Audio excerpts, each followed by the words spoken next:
You've been asking God which way to go, and he keeps answering something else entirely, and you've been hearing it as silence. Once you catch what he's actually saying, it changes how you pray for the rest of your life. Exodus chapter 33, God makes Moses an offer that most of us would seize in a heartbeat. The people have just made a golden calf. Everything has gone catastrophically wrong. And God says to Moses, go up from here. Take the people, go to the land flowing with milk and honey, the land that I swore to Abraham, Isaac, and Jacob. I'm going to send an angel ahead of you. I'm going to drive out the Canaanite, the Amorite, the Hittite, and I'm going to give you everything that I promised. Read that carefully. The mission stands. The promise stands. The land is still going to be theirs. The enemies will still be driven out. The success is guaranteed and underwritten by God himself.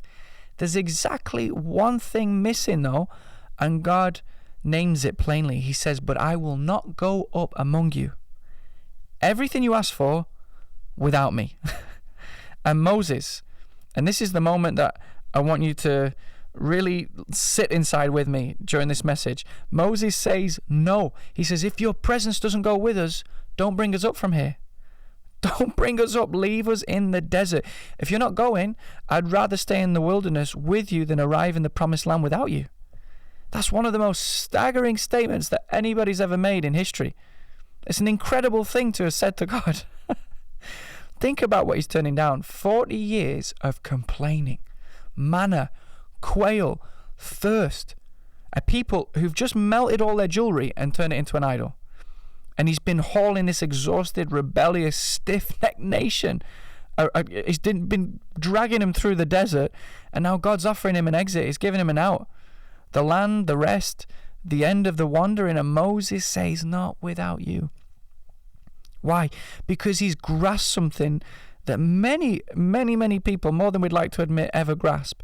The promised land was never the point. The land was only ever worth having because it was the place where God would dwell with his people. Take God out of it, and it's just real estate. You got some good soil, some decent rainfall, and after that, it's nothing.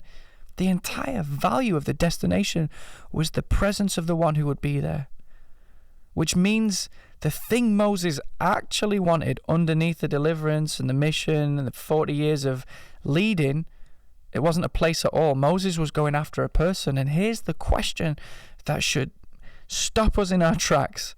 If God offered you everything that you've been asking for, the breakthrough, the open door, the provision, the healing, the situation resolved, but told you plainly that he wouldn't be in it, would you take it?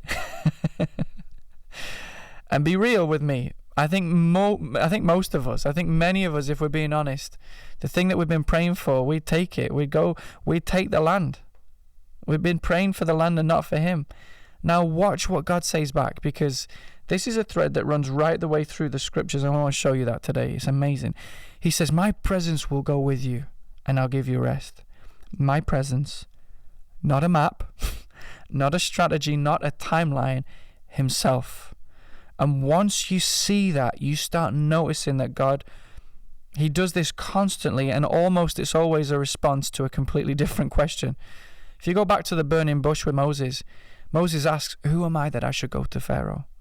That's a question about capacity, about adequacy, about whether he's the right man for the job, and God doesn't answer it. He doesn't say, Moses, you're way more capable than you give yourself credit for. No, he says, I will be with you. Gideon, threshing wheat in a winepress, hiding, terrified, he says, how can I save Israel? My clan is the weakest in Manasseh, and I'm the least in my father's house. Again, this is another question about capacity. It's another perfectly reasonable objection that many of us would make if we were in that situation. And the answer that God gives him, he says, I will be with you, and you'll strike down the Midianites as one man. The great prophet Jeremiah, come on, another example. He says, I don't know how to speak, for I'm only a youth.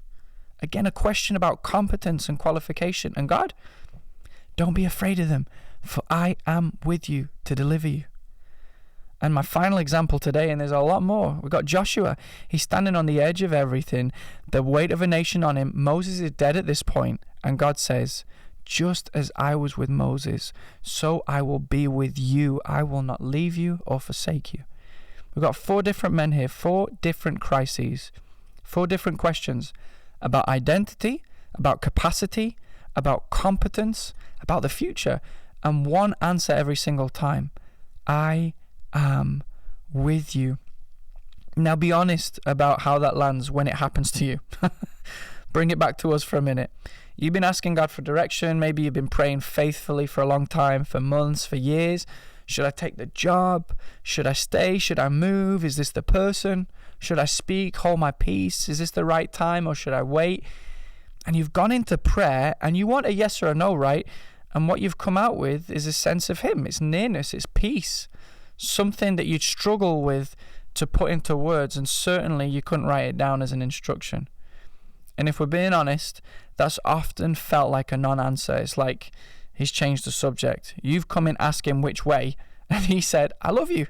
And you're like, sweet God, that's really nice. That's lovely, but I still don't know what I'm doing. I don't know what I'm supposed to be doing on Monday. I still don't know the direction I'm supposed to take. It's not Him dodging the question, though. I want to tell you, it's Him answering a bigger one.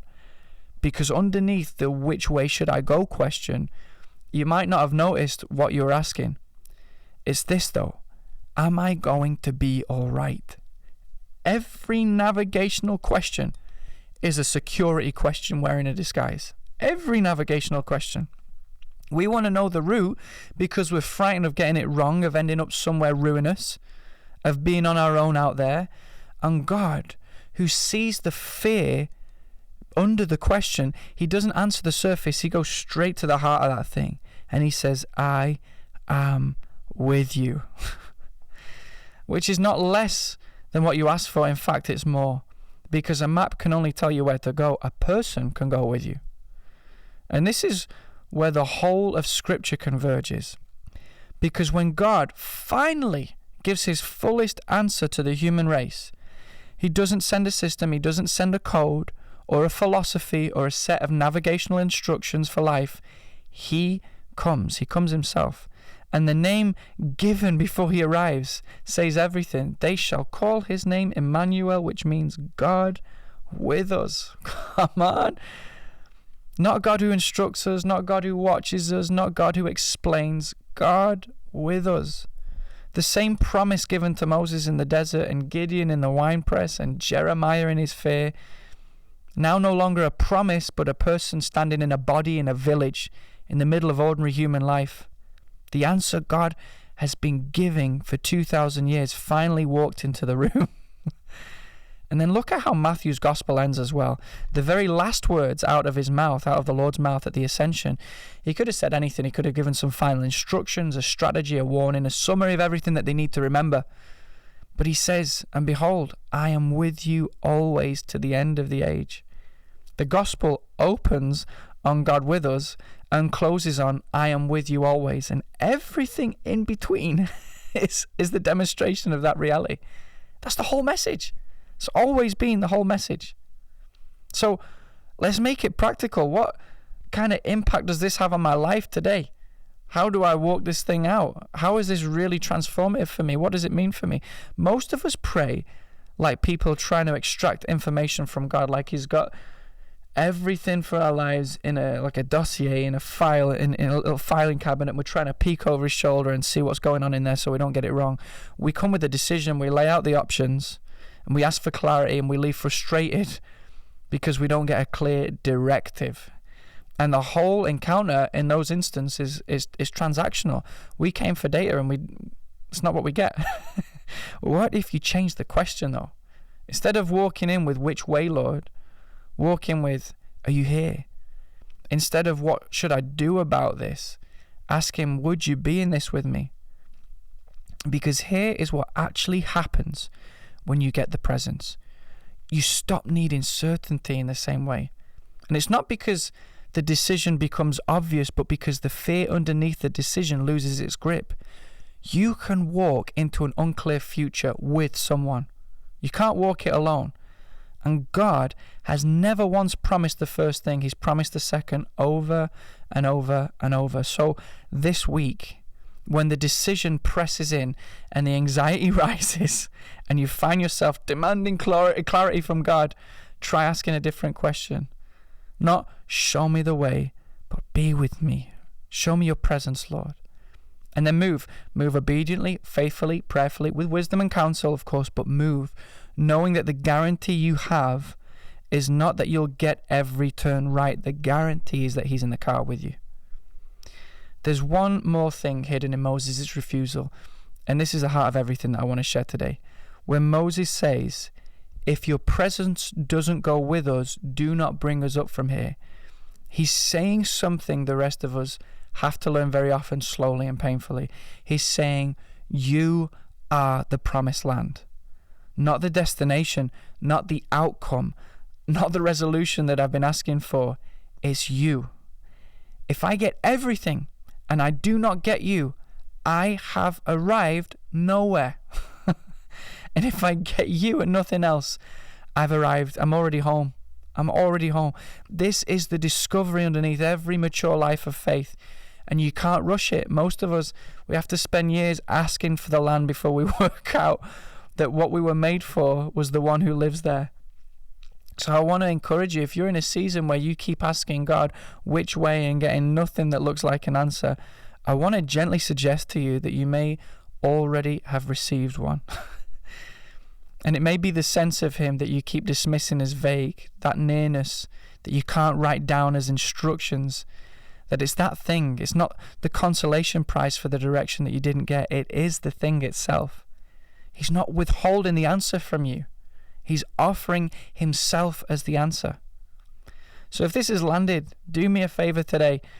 Send it to a person that you know who's just running around in circles, asking for clarity and doesn't feel like they're getting it. Send it to them. Bless them today. And if you're new here, subscribe. We've got new videos coming out every week where we're opening up the scriptures. We want to be transformed by his word. And like the video if it moved you, drop a comment. It all helps, and I read every one of them. This channel grows one person at a time, so I want to thank you for being a part of this. But a final word for you today. Stop asking him which way. Start asking him to come. He's been saying yes to that question since the desert, because eternal life starts now.